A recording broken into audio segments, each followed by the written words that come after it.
সাথে ভাই রতন করিম এখানে উপস্থিত আছেন। আমরা সমস্ত শহীদ পরিবার, আহত এবং নির্যাতিত, রক্ত দিয়েছেন, কোরবানি পেশ করেছেন, সবাইকে মোবারকবাদ জানাচ্ছি, তাদেরকে স্বাগত জানাচ্ছি। আমরা আপনাদের সাথে আছি, জাতি আপনাদের সাথে আছে। সবাইকে ধন্যবাদ। আসসালামু আলাইকুম।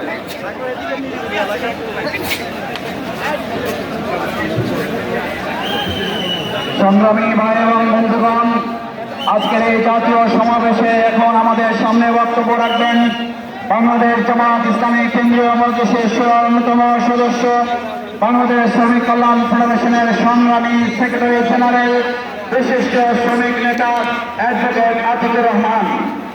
আউযু বিল্লাহি মিনাশ শাইতানির রাজিম। বিসমিল্লাহির রহমানির রহিম।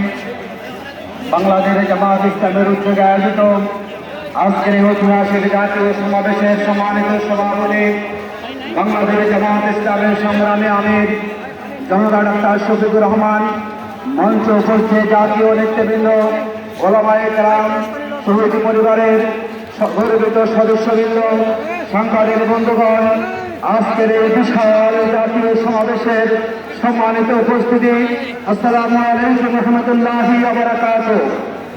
আমি আজকে শুরুতেই স্মরণ করছি ২৬ জুলাই আন্দোলনে শহীদ আবু সাঈদ থেকে শুরু করে যারা জীবন দিয়ে আমাদের জন্য ২৪ আগস্ট দ্বিতীয় স্বাধীনতা এনে দিয়েছেন, আমরা সে সমস্ত শহীদ ভাইদেরকে আজকে অত্যন্ত শ্রদ্ধার সাথে স্মরণ করছি।